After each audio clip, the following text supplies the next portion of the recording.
एक बार एक व्यक्ति था दानचंद्र नाम का। वो जीवन में कभी दान नहीं करता था और लोगों ने व्यंग्य में ही उसका नाम रख दिया दानचंद्र। गांव के लोग जो थे हमेशा उस व्यक्ति को कहते थे कि एक बार तो जीवन में दान कर लो। कथा होती है, आसपास में कितने गरीब दुखी लोग रहते हैं, तुम इतने अमीर हो।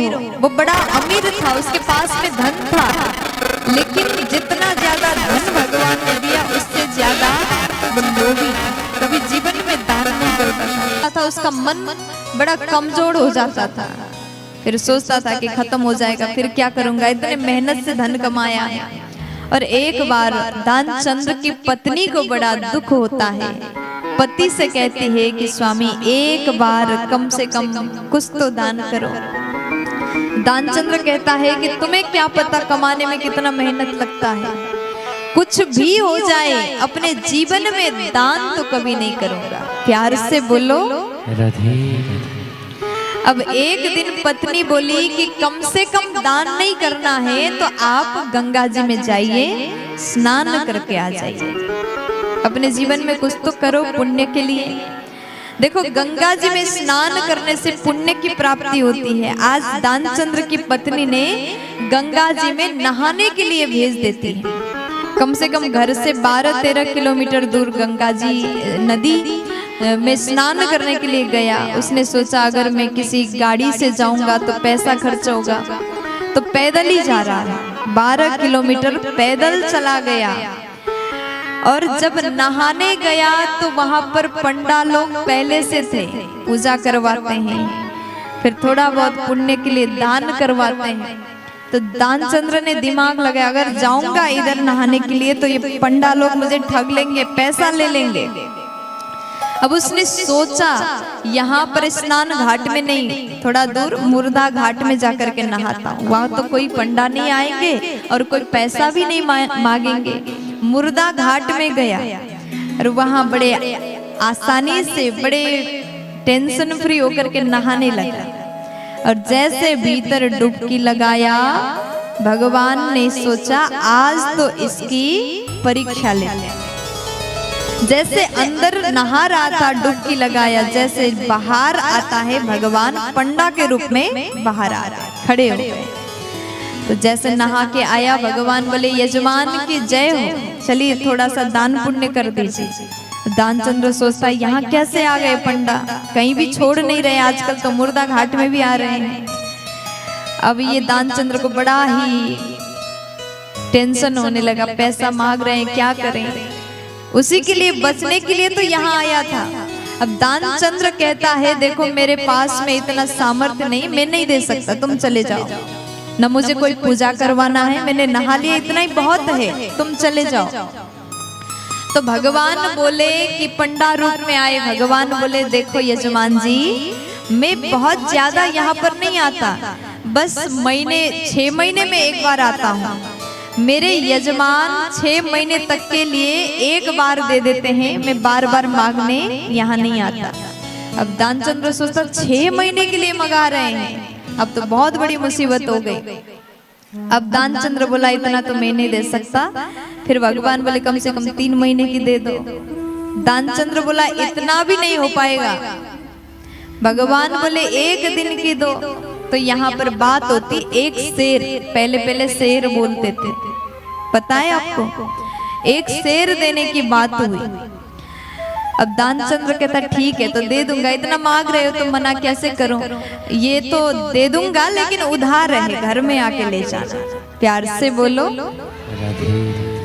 अब जैसे घर में आके ले जाना बोल दिया, दानचंद्र ने सोचा इतने दूर एक शेर लेने के लिए कोई कैसे आएगा, ये नहीं आएगा, सोच के वो घर गया। 12 किलोमीटर वापस पैदल चल के घर गया। फिर जैसे घर में पहुंचा, थका हुआ था, अंदर जाके सो गया। स्नान करने के बाद नींद बड़े अच्छे से आती, अंदर जाके सो गया। अब थोड़ी देर बाद पंडा जी आए।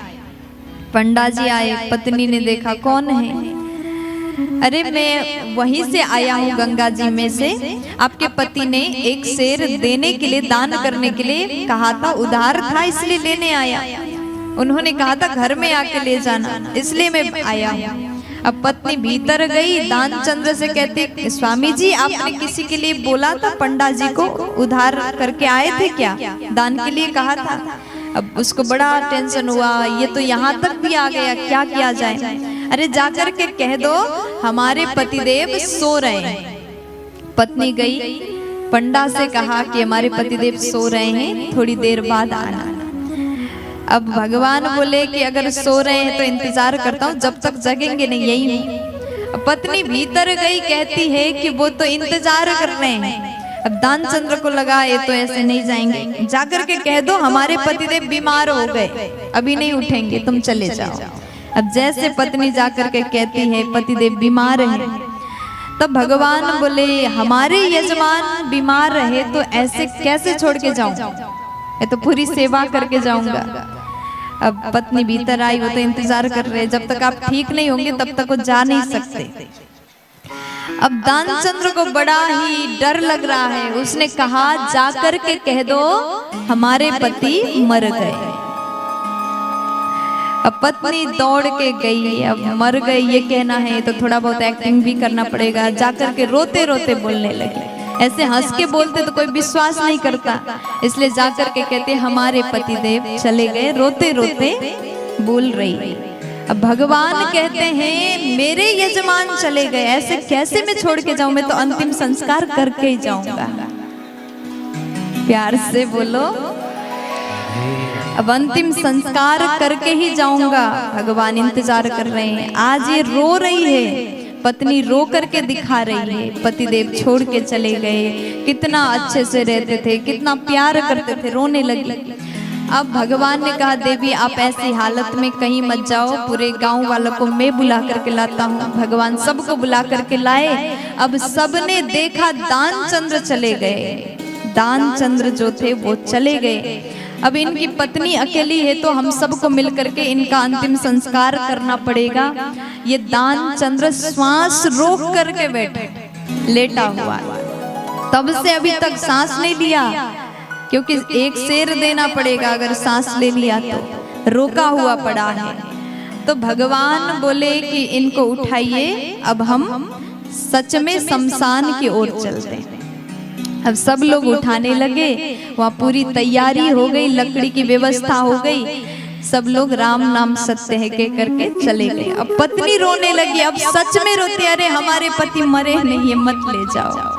लेकिन अब विश्वास कौन करेगा, सब समझाते देवी सबको ऐसा ही कहते हैं, जब अपने चले जाते हैं ना तो किसी को अपने पति छोड़ के जाए विश्वास नहीं होता, और सब ऐसा ही बोलते ये आपका मोह है, इनके लिए प्यार जो था वही है, इसलिए चिंता मत करो, आप अपना हिम्मत बना करके रखो, हम सब आपके साथ। समझाने लगे। पति जोर जोर से रो रहे, सच में ये जिंदा है, मत ले जाओ मत ले जाओ, लेकिन किसी ने सुना नहीं। दानचंद्र भी इतना जिद्दी है, अभी तक श्वास रोका हुआ है। और जैसे शमशान घाट में गए और उसके बाद में अग्नि जलाने के लिए तैयारी हो गई, लकड़ी जल गया, जलाने वाले हैं, जैसे आग लगाने ही वाले थे। भगवान ने विचार किया ये तो झुकने के लिए अभी तक तैयार नहीं है, श्वास नहीं ले रहा है, अब मुझे ही कुछ करना पड़ेगा। भगवान बोले मेरे यजमान जी हैं तो मैं इनके कान में एक मंत्र देना चाहता हूँ। गांव वाले बोले ठीक है दे दीजिए। तो कान के पास में गए, भगवान बोले आया हूँ बैकुंठ से। अब दानचंद्र ने इतना एक्टिंग किया, उसको लगा सच में मैं मर गया और भगवान बैकुंठ से लेने के लिए आ गए। तो उसने जल्दी से आंख खोला, फिर वही पंडा सामने खड़ा है, फिर आंख बंद किया, श्वास रोका। भगवान बोले आया हूँ बैकुंठ से तुम हित नाता जोड़। फिर भगवान कहते बैकुंठ से आया तुमसे नाता जोड़ने के लिए। अब भगवान कहते हैं देखो मैं कुछ नहीं मांगूंगा, तुम ही मांग लो, मैं देने के लिए तैयार हूँ। मांगले हूँ वरदान कछु। तब वो कहता है जो धेला देने की बात हुई थी, एक पैसा देने की बात हुई थी, मांगले हूँ वरदान कछु। जल्दी से दानचंद्र कहता है धेला दीजो छोड़। बस वही कह दो कि जो आपने मांगा था वो नहीं मांगूंगा, बस इतना आप कह दोगे तो मैं जगने के लिए, उठने के लिए तैयार हूँ, जीवित होने के लिए तैयार हूँ।